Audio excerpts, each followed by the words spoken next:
خوش آمدید the deep dive میں ایک بار پھر آپ کے ساتھ۔ آج ہم قرآن مجید کی ایک بہت ہی مشہور اور گہری حکایت کا تفصیلی جائزہ لینے والے ہیں۔ جی، اصحاب کہف کی، یعنی غار والے نوجوانوں کا قصہ۔ بالکل، ہمارے پاس اس حوالے سے تفسیری مواد ہے، کچھ تاریخی روایات بھی ہیں جو اس واقعے کے آپ کہہ لیں مختلف پہلوؤں کو سامنے لاتی ہیں۔ جی، تو آج کا موضوع بہت دلچسپ ہے، اور گفتگو شروع کرنے سے پہلے اپنے سامعین سے درخواست ہے کہ چینل کو سبسکرائب ضرور کریں، اور اگر یہ گفتگو پسند آئے تو اسے لائک اور شیئر بھی کیجیے گا۔ جی، تاکہ یہ اہم باتیں زیادہ لوگوں تک پہنچ سکیں۔ تو مقصد یہ ہے کہ ان نوجوانوں کی کہانی، ان کا وہ غیر متزلزل ایمان، پھر وہ صدیوں تک سوتے رہنے کا معجزہ، اور اس سب میں ہمارے لیے کیا سبق ہے، اس کو سمجھا جائے۔ ذرا تصور تو کریں، چند لوگ ایک غار میں جائیں، سو جائیں اور صدیوں بعد اٹھیں۔ یہ سننے میں ہی کتنا عجیب لگتا ہے۔ اس میں کیا راز ہو سکتا ہے؟ بالکل، اور یہ صرف کوئی عام کہانی نہیں ہے۔ قرآن اسے اللہ کی نشانیوں میں سے ایک قرار دیتا ہے۔ اس کا گہرا تعلق ہے ایمان سے، توکل سے، اور خاص طور پر مرنے کے بعد دوبارہ جی اٹھنے کے عقیدے سے۔ یعنی بیس بعد الموت۔ جی، بیس بعد الموت۔ تو اس کا جو تاریخی پس منظر ہے اور جو ایمانی پہلو ہے، اسے سمجھنا بہت ضروری ہو جاتا ہے۔ تو پھر شروع کرتے ہیں۔ سب سے پہلے یہ بتائیے کہ یہ اصحاب کہف، یہ نوجوان کون تھے؟ کس زمانے کی بات ہے یہ؟ جہاں تک روایات سے پتہ چلتا ہے، یہ زمانہ تھا ایک بہت ظالم بادشاہ کا، دقیانوس نامی، جو بت پرست تھا اور لوگوں کو بھی زبردستی اسی پر مجبور کرتا تھا۔ ڈیسیس، رومی بادشاہ۔ جی ہاں، اور یہ نوجوان ایسا لگتا ہے کہ شہر کے کوئی معزز گھرانوں سے تھے، کھاتے پیتے لوگ تھے، لیکن انہوں نے اس ماحول میں بھی توحید کو قبول کر لیا، یعنی ایک اللہ پر ایمان لے آئے۔ یہاں ایک چھوٹی سی بحث مفسرین میں رہی ہے کہ یہ واقعہ حضرت عیسیٰ علیہ السلام سے پہلے کا ہے یا بعد کا۔ اچھا، جی، علامہ ابن کثیر جیسے بعض مفسرین نے کچھ دلائل کی بنیاد پر اسے قبل از مسیح قرار دیا، لیکن زیادہ علماء کی یعنی جمہور کی رائے یہی ہے کہ یہ حضرت عیسیٰ علیہ السلام کے بعد کا واقعہ ہے، جب ان کے سچے پیروکاروں پر یعنی توحید پرستوں پر سختیاں ہو رہی تھیں، غالباً پہلی یا دوسری صدی عیسوی کا زمانہ۔ صحیح۔ تو جب بادشاہ دقیانوس کو پتہ چلا کہ یہ نوجوان توحید پرست ہو گئے ہیں، تو اس نے انہیں دربار میں طلب کیا، اور وہاں انہوں نے کمال دلیری دکھائی، بغیر کسی خوف کے اپنے ایمان کا اعلان کر دیا۔ قرآن نے سورۃ الکہف آیت 14 میں ان کے الفاظ بھی نقل کیے ہیں۔ جی، وہ مشہور آیات ہیں، انہم فتیۃ آمنوا بربہم وزدناہم ھدی، کہ وہ چند نوجوان تھے جو اپنے رب پر ایمان لائے اور ہم نے ان کی ہدایت بڑھا دی۔ وَرَبَطْنَا عَلَىٰ قُلُوبِهِمْ إِذْ قَامُوا فَقَالُوا رَبُّنَا رَبُّ السَّمَاوَاتِ وَالْأَرْضِ لَن نَّدْعُوَ مِن دُونِهِ إِلَٰهًا۔ لقد قلنا اذن شططا، یعنی جب وہ کھڑے ہوئے تو ہم نے ان کے دل مضبوط کر دیے، اور انہوں نے کہا کہ ہمارا رب تو آسمانوں اور زمین کا رب ہے، ہم اس کے سوا کسی کو نہیں پکاریں گے۔ اگر ہم ایسا کریں تو یہ بہت غلط بات ہوگی۔ کیا جرت تھی بادشاہ کے سامنے یہ کہنا! یقیناً بادشاہ ظاہر ہے غصے میں تو آیا ہوگا، لیکن شاید ان کی کم عمری دیکھ کر یا ان کے خاندانوں کا کچھ اثر و رسوخ ہوگا، اس نے فوراً سزا نہیں دی۔ ہاں، کچھ مہلت دے دی کہ سوچ لو، واپس آ جاؤ اپنے پرانے دین پر، ورنہ انجام برا ہوگا۔ یہی وہ نقطہ ہے جہاں ان کی استقامت اور ہمت نظر آتی ہے۔ بالکل، ایک جابر حکمران کے سامنے جان کا خطرہ مول لے کر اپنے ایمان پر قائم رہنا، یہ کوئی معمولی بات نہیں تھی۔ یہ اصل میں ایمان کی طاقت کا مظاہرہ تھا کہ دنیاوی طاقت اس کے سامنے ہیچ ہے۔ صحیح کہا آپ نے، ان کا یہ عمل تو قیامت تک مثال بن گیا۔ بالکل۔ اچھا، تو انہیں یہ مہلت ملی، اب انہوں نے کیا کیا؟ شہر چھوڑ دیا؟ جی، یہی اگلا مرحلہ ہے۔ وہ دربار سے واپس آئے، آپس میں مشورہ کیا، سمجھ گئے کہ اب شہر میں رہنا ممکن نہیں، ایمان خطرے میں ہے۔ بادشاہ انہیں مجبور کرے گا یا پھر جان سے مار دے گا؟ تو انہوں نے فیصلہ کیا کہ اس فتنے سے بچنے کے لیے کہیں پناہ لینی چاہیے۔ قریب ہی ایک پہاڑ تھا، وہاں ایک غار میں پناہ لینے کا سوچا اور اللہ سے دعا کی۔ وہ دعا بھی قرآن میں موجود ہے؟ سورۃ الکہف آیت 10 اذ اول فتیتو الی الکہف فقالوا ربنا آتنا من لدنک رحمہ وہیئ لنا من امرنا رشدا۔ کیا مطلب ہے اس کا؟ یعنی جب ان نوجوانوں نے غار میں پناہ لی تو دعا کی، اے ہمارے رب، ہمیں اپنی طرف سے خاص رحمت عطا فرما اور ہمارے اس کام میں یعنی ایمان بچانے کے اس معاملے میں ہمارے لیے کامیابی اور رہنمائی کا سامان کر دے۔ سبحان اللہ۔ اچھا، پھر وہ غار کیسا تھا؟ قرآن نے اس کے بارے میں بھی کچھ بتایا ہے؟ جی بالکل، سورۃ الکہف کی آیت 17 میں نقشہ کھینچا گیا ہے کہ جب سورج نکلتا تو غار سے دائیں طرف ہو کے گزرتا اور جب ڈوبتا تو بائیں طرف سے کترا کر نکل جاتا۔ مطلب براہ راست دھوپ اندر نہیں آتی تھی، لیکن روشنی اور ہوا کا گزر رہتا تھا۔ ہاں، اور وہ غار کے اندر ایک کشادہ جگہ یعنی فجوتن منہو میں تھے، اور پھر آیت 18 میں ان کے کتے کا بھی ذکر ہے جو دہانے پر اپنے بازو پھیلائے بیٹھا یا لیٹا تھا۔ قطمیر نام بتایا جاتا ہے اس کتے کا روایات میں۔ جی دیکھیں نا، یہ غار کا محل وقوع، سورج کا یوں گزرنا، یہ سب اتفاق نہیں تھا۔ یہ اللہ کی طرف سے ان کی حفاظت کا ایک آپ کہہ لیں معجزاتی انتظام تھا۔ یعنی یہ بھی اللہ کی نشانیوں میں سے تھا۔ بالکل۔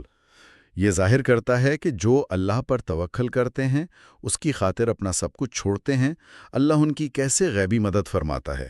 انہوں نے اللہ پر بھروسہ کیا، اللہ نے انہیں ایسی پناہ گاہ دی جو موسم سے بھی محفوظ تھی اور لوگوں کی نظروں سے بھی، اور اسی پناہ گاہ میں پھر اللہ نے ان پر نیند طاری کر دی۔ یہ کہانی کا سب سے حیران کن حصہ ہے، ان کی وہ لمبی نیند۔ جی، طویل نیند، اور اس دوران اللہ کی نگرانی۔ کتنے عرصے سوئے وہ؟ قرآن نے مدت بتائی ہے؟ جی بالکل واضح طور پر، سورۃ الکہف آیت 25 وَلَبِثُوا فِي كَهْفِهِمْ 300 سِنِينَ وَازْدَادُوا 9۔ یعنی اور وہ اپنے غار میں 300 سال رہیں اور 9 سال اور زیادہ کیے۔ 300 جمع 9 یعنی 309 سال۔ جی، 309 سال۔ اس میں بھی ایک بڑا لطیف نقطہ مفسرین نے بیان کیا ہے۔ وہ کیا؟ وہ یہ کہ اس زمانے میں عام طور پر شمسی کیلنڈر رائج تھا۔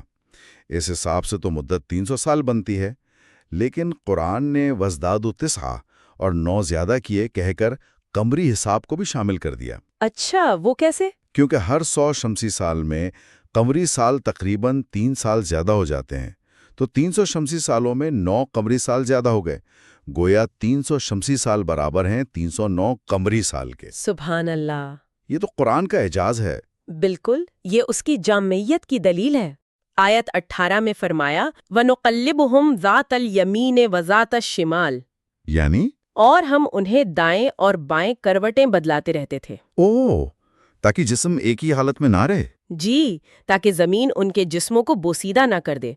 اگرچہ اللہ تعالیٰ بغیر کروٹ بدلائے بھی محفوظ رکھ سکتا تھا، لیکن اس نے یہ سبب پیدا کر کے اپنی قدرت دکھائی۔ کتنی مدت بعد کروٹ بدلتے تھے؟ اس کا کچھ ذکر ہے؟ بعض روایات میں، جنہیں اکثر مفسرین اسرائیلیات کہتے ہیں، یعنی پچھلی قوموں سے سنی سنائی باتیں، ان میں ذکر ملتا ہے کہ سال میں 1 بار یا 2 بار۔ حضرت ابن عباس سے سال میں 1 بار، حضرت ابو ہریرہ سے سال میں 2 بار منقول ہے، لیکن ان کی کوئی پکی سند نہیں۔ یعنی اصل بات اللہ ہی جانتا ہے۔ جی، اصل بات یہ ہے کہ ان کی حفاظت براہ راست اللہ کے کنٹرول میں تھی۔ یہ واقعہ تو وقت کے بارے میں بھی سوچنے پر مجبور کرتا ہے۔ بالکل، 3 صدیاں گزر گئیں، دنیا بدل گئی، سلطنتیں الٹ گئیں، لیکن ان نوجوانوں کے لیے یہ نیند ایسی تھی جیسے 1 دن یا اس سے بھی کم۔ یہ اللہ کی قدرت ہے کہ وقت بھی اسی کے حکم کا پابند ہے۔ اور پھر 309 سال بعد اللہ نے انہیں جگا دیا۔ یہ چوتھا مرحلہ ہے، بیداری اور پھر راز کا کھلنا۔ جی، اللہ کے حکم سے وہ بیدار ہوئے۔ جب اٹھے تو کیا ہوا؟ کیا باتیں کی؟ پہلا احساس تو شاید بھوک کا ہی ہوگا۔ انہوں نے آپس میں پوچھا، بھائی کتنی دیر سوئے ہم یہاں؟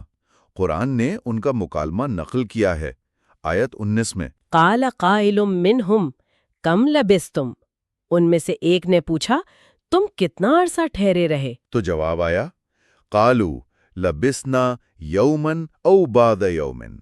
انہوں نے کہا، ہم 1 دن یا دن کا کچھ حصہ ٹھہرے ہوں گے۔ انہیں بالکل اندازہ نہیں تھا کہ صدیاں بیت گئی ہیں۔ جی نہیں، آخر میں انہوں نے معاملہ اللہ پر چھوڑ دیا کہ وہی بہتر جانتا ہے ہم کتنی دیر ٹھہرے۔ پھر بھوک لگی تھی تو کھانے کا انتظام کرنا تھا۔ ہاں، تو انہوں نے اپنے ایک ساتھی کو، روایت میں نام تملیخہ آتا ہے، کچھ چاندی کے سکے دے کر شہر بھیجا۔ وہی پرانے سکے جو وہ دقیانوس کے زمانے سے لائے تھے؟ جی، جنہیں قرآن نے ورق کہا ہے، اور تاکید کی کہ دیکھو بہت احتیاط سے جانا، کسی کو پتہ نہ چلے ہمارا، اور شہر سے سب سے اچھا پاکیزہ حلال کھانا لے کر آنا۔ ڈر اب بھی وہی تھا کہ پکڑے نہ جائیں۔ بالکل، انہیں کیا معلوم تھا کہ زمانہ ہی بدل چکا ہے۔ تو جب تملیخہ شہر پہنچے، کیا دیکھا انہوں نے؟ وہ تو حیران رہ گئے۔ سب کچھ بدلا ہوا، عمارتیں نئی، لوگ نئے، لباس مختلف، بالکل اجنبی ماحول۔ ظاہر ہے 300 سال بعد تو سب کچھ بدل ہی جاتا ہے۔ وہ ایک دکان پر گئے کھانا خریدنے، اور جب پیسے دینے کے لیے وہ پرانے سکے نکالے تو دکاندار چونک گیا ہوگا۔ بالکل، دکاندار حیران کہ یہ کہاں سے لائے ہو یہ سکے، یہ تو صدیوں پرانے، اب تو چلتے ہی نہیں۔ اسے شک ہوا کہ شاید اس کو کوئی خزانہ ملا ہے۔ بات بڑھ گئی۔ ہاں، لوگ جمع ہو گئے، شور مچ گیا، اور معاملہ پہنچ گیا اس وقت کے حاکم تک۔ اس بتایا جاتا ہے، اور وہ نیک توحید پرست حکمران تھا۔ اور ایک اور اہم بات، اس وقت شہر میں بلکہ پوری سلطنت میں ایک بڑا مذہبی مسئلہ چل رہا تھا۔ وہ کیا؟ لوگ مرنے کے بعد دوبارہ جی اٹھنے پر، یعنی قیامت پر شک کرنے لگے تھے۔ کچھ گروہ تو بالکل ہی منکر ہو گئے تھے۔ تو ان کا بیدار ہونا اس پس منظر میں ہوا۔ جی ہاں، یہی تو اللہ کی حکمت تھی۔ یہ محض ایک اتفاقی بیداری نہیں تھی۔ اللہ نے انہیں ایسے وقت میں ظاہر کیا جب لوگ باس بادل موت کے بارے میں الجھن کا شکار تھے۔ ان کا زندہ سلامت پایا جانا ایک جیتا جاگتا ثبوت بن گیا۔ یعنی یہ ایک معجزہ تھا قیامت کے ثبوت کے لیے۔ بالکل، قرآن نے خود اس مقصد کو آیت 21 میں بیان کیا ہے، وَكَذَلِكَ آثَرْنَا عَلَيْهِمْ لِيَعْلَمُوا أَنَّ وَعْدَ اللَّهِ حَقٌّ وَأَنَّ السَّاعَةَ لَا رَيْبَ فِيهَا۔ ترجمہ کیا ہے اس کا؟ اور اسی طرح ہم نے لوگوں کو ان کے حال سے آگاہ کر دیا تاکہ وہ جان لیں کہ اللہ کا وعدہ سچا ہے اور یہ کہ قیامت کے آنے میں کوئی شک نہیں۔ تو اس واقعے نے منکرین پر حجت قائم کر دی؟ یقیناً، بادشاہ بھی، عوام بھی، سب قائل ہو گئے کہ جو اللہ ان نوجوانوں کو اتنی صدیوں بعد زندہ اٹھا سکتا ہے، وہ تمام انسانوں کو مرنے کے بعد بھی اٹھانے پر قادر ہے۔ ان کے شکوک دور ہو گئے۔ یہ تو ان کی بیداری کا مقصد تھا، بڑا واضح مقصد تھا۔ لیکن اس کے بعد کیا ہوا؟ ان کا انجام کیا ہوا؟ کیا وہ واپس دنیا میں رہیں؟ اس بارے میں تھوڑا اختلاف ہے مفسرین میں۔ اچھا، کیا آ رہا ہے؟ زیادہ تر بڑے مفسرین جیسے امام طبری ہیں، حافظ ابن کثیر ہیں، ان کی رائے یہ ہے کہ جب وہ مقصد پورا ہو گیا جس کے لیے انہیں جگایا گیا تھا، یعنی اللہ کی نشانی ظاہر ہو گئی، قیامت کی دلیل قائم ہو گئی، تو بس اسی وقت اللہ نے انہیں وفات دے دی۔ یعنی وہ دوبارہ دنیاوی زندگی میں نہیں لوٹے؟ جی، اکثریت کی رائے یہی ہے۔ ان کا بیدار ہونا ہی ایک معجزہ تھا جو اپنا کام کر کے ختم ہو گیا۔ اور دوسری آرا؟ جب واپس آیا اور ساتھیوں کو سارا ماجرا سنایا تو اسی وقت سب کی روح قبض ہو گئی۔ واللہ عالم بالصواب، اللہ ہی بہتر جانتا ہے۔ تو ان کی وفات کے بعد لوگوں نے کیا کیا؟ قرآن میں کچھ اشارہ ملتا ہے؟ جی، آیت 21 کے آخر میں ذکر ہے کہ ان کی وفات کے بعد لوگوں میں اختلاف ہوا کہ ان کی یادگار کیسے بنائی جائے۔ اذ یتنازعون بینہم امرہم، جب وہ آپس میں ان کے معاملے میں جھگڑنے لگے۔ کیا جھگڑا تھا؟ کچھ نے کہا کہ ان کے غار پر ایک عمارت بنا دو، فقالوا بنوا علیہم بنیانا، لیکن جو لوگ زیادہ با اثر تھے، غالباً حکمران طبقہ یا مذہبی رہنما، انہوں نے کہا قال الذین غلبوا علی امرہم لنتخذن علیہم مسجدا، کہ ہم تو ان کے غار پر ضرور ایک مسجد بنائیں گے۔ مسجد؟ ان کے غار پر؟ جی، اس سے بعض علماء یہ مسئلہ نکالتے ہیں کہ اگر کوئی بہت نیک اللہ والے لوگ ہوں تو ان کی قبروں کے قریب، لیکن کچھ شرائط کے ساتھ۔ کیا شرائط؟ شرط یہ کہ وہ جگہ قبرستان کی وقف زمین نہ ہو اور قبر کو سجدہ گاہ نہ بنایا جائے، نہ اس کی طرف منہ کر کے نماز پڑھی جائے، تو صرف زائرین یا عبادت کرنے والوں کی سہولت کے لیے مسجد بنانا جائز ہو سکتا ہے۔ اصل ممانعت قبر پرستی اور شرک کی ہے۔ سمجھ گیا۔ تو اصحاب کہف کی اصل میراث، ان کا اصل مقام دنیا میں جینا نہیں تھا؟ نہیں، بالکل نہیں۔ ان کی اصل میراث ان کی کہانی ہے جو ایمان، توکل اور آخرت پر یقین کی علامت بن گئی۔ وہ قیامت تک اللہ کی نشانی کے طور پر زندہ ہیں۔ یہ تو ان کی کہانی کا خلاصہ اور انجام ہو گیا، لیکن کچھ چیزیں ایسی ہیں جن پر لوگ بہت بات کرتے ہیں، جیسے وہ تھے کتنے، ان کے نام کیا تھے؟ غار کہاں تھا؟ ہاں، یہ تفصیلات ہمیشہ سے زیر بحث رہی ہیں۔ تو تعداد کے بارے میں کیا کہتا ہے قرآن؟ قرآن نے اس اختلاف کا ذکر کیا ہے جو لوگوں میں تھا۔ آیت 22 میں 3 قول نقل کیے ہیں۔ فرمایا سَيَقُولُونَ ثَلَاثَةٌ رَابِعُهُمْ كَلْبُهُمْ، کچھ کہیں گے وہ 3 تھے، چوتھا ان کا کتا۔ وَيَقُولُونَ خَمْسَةٌ سَادِسُهُمْ كَلْبُهُمْ رَجْمًا بِالْغَيْبِ، اور کچھ کہیں گے 5 تھے، چھٹا ان کا کتا۔ یہ بن دیکھے اندازے ہیں۔ وَيَقُولُونَ سَبْعَةٌ وَثَامِنُهُمْ كَلْبُهُمْ، اور کچھ کہیں گے 7 تھے، 8واں ان کا کتا۔ دیکھیں، پہلے 2 قول 3 اور 5 کو قرآن نے رجم بالغیب کہا، یعنی اٹکل پچو بے بنیاد بات، لیکن تیسرے قول 7 کے بارے میں یہ نہیں کہا۔ اچھا، تو اس سے کیا نتیجہ نکالا علماء نے؟ اسی سے حضرت عبداللہ ابن عباس رضی اللہ تعالیٰ عنہ جیسے عالم صحابی نے استدلال کیا کہ صحیح تعداد 7 ہی تھی، اور وہ خود کو ان قلیل لوگوں میں شمار کرتے تھے جنہیں اللہ نے یہ علم دیا۔ لیکن قرآن کا حتمی فیصلہ کیا ہے؟ قرآن نے بحث سمیٹتے ہوئے فرمایا قُلْ رَبِّي أَعْلَمُ بِعِدَّتِهِمْ مَا يَعْلَمُهُمْ إِلَّا قَلِيلٌ، آپ کہہ دیجئے کہ میرا رب ہی ان کی تعداد بہتر جانتا ہے، انہیں بہت کم لوگ جانتے ہیں۔ یعنی اس بحث میں پڑھنے کی ضرورت نہیں، اصل سبق اہم ہے۔ صحیح۔ اچھا، اور ناموں کے بارے میں؟ نام قرآن میں نہیں ہے۔ تفاسیر اور تاریخ کی کتابوں میں مختلف نام آتے ہیں، جیسے مکسوملینا، یملیخا یا تملیخا، مرتونوس، بیونوس وغیرہ۔ امام طبرانی نے ابن عباس سے 7 نام نقل بھی کیے ہیں۔ اور کتے کا نام؟ وہ قطمیر مشہور ہے۔ اور شہر کا نام؟ افسوس بتایا جاتا ہے۔ جی، ایفیسس، جو آج کل ترکی میں ہے۔ یہ زیادہ مشہور قول ہے۔ اور غار کا مقام، اس پر بھی اختلاف ہے؟ بہت اختلاف ہے۔ ترکی میں افسوس کے قریب بھی ایک غار ہے، شام میں دمشق کے قریب بھی دعویٰ کیا جاتا ہے، اردن میں عمان کے قریب بھی ایک غار کو اصحاب کہف سے منسوب کیا جاتا ہے۔ قرآن میں اصحاب الکہف والرقیم آیا ہے، یہ رقیم کیا ہے؟ اس پر بھی مختلف رائے ہیں۔ کسی نے کہا یہ اس وادی کا نام تھا، کسی نے کہا اس بستی کا نام جہاں سے وہ نکلے تھے، کسی نے کہا یہ وہ پتھر کی تختی تھی جس پر ان کا قصہ لکھا ہوا تھا۔ ایک واقعہ حضرت معاویہ کا بھی سنا ہے۔ جی، روایت میں آتا ہے کہ ایک جنگی مہم کے دوران وہ کسی غار کے پاس سے گزرے جسے اصحاب کہف کا غار سمجھا گیا۔ انہوں نے اندر جانے کا ارادہ کیا تو حضرت ابن عباس نے انہیں روکا، قرآن کی وہ آیت پڑھ کر کہ لَوِ اطَّلَعْتَ عَلَيْهِمْ لَوَلَّيْتَ مِنْهُمْ فِرَارًا وَلَمُلِئْتَ مِنْهُمْ رُعْبًا، اگر تم انہیں جھانک کر دیکھتے تو الٹے پاؤں بھاگ کھڑے ہوتے اور تم پر ان کی دہشت چھا جاتی۔ اچھا، پھر کیا ہوا؟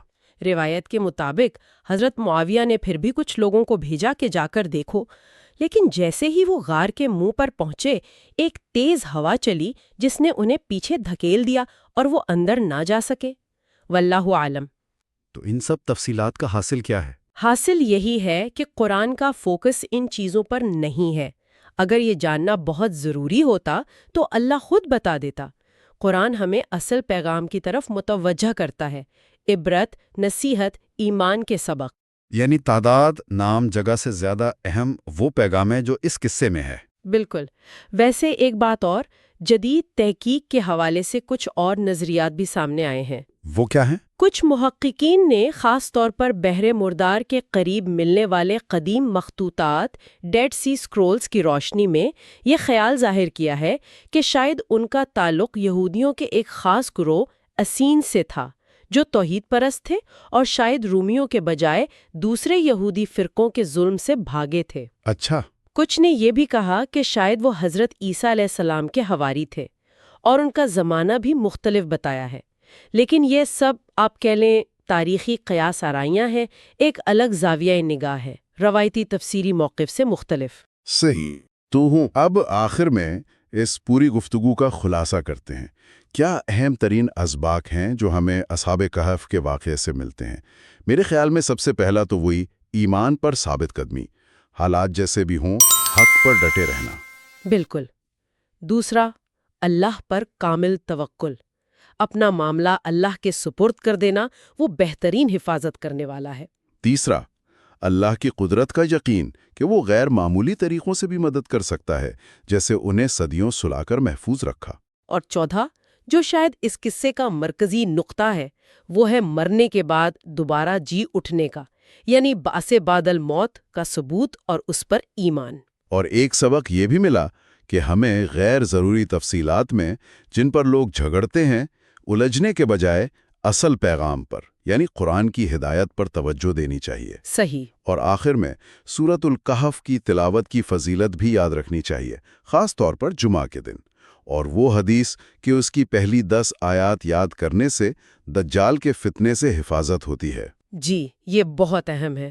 اور ایک آخری نقطہ جس پر سامعین خود بھی غور کر سکتے ہیں، جی فرمائیے۔ وہ یہ کہ یہ واقعہ کہ چند لوگ وقت کے عام بہاؤ سے کٹ کر صدیوں محفوظ رہے اور پھر ایک خاص مقصد کے لیے ظاہر ہوئے، یہ ہمیں تاریخ کے واقعات کے پیچھے جو ایک خدائی منصوبہ ہوتا ہے اور وقت کا جو الہی تصور ہے اس پر کیسے غور کرنے کی دعوت دیتا ہے۔ گہری بات ہے، یعنی ہماری سمجھ سے بالاتر بھی حقیقتیں موجود ہیں۔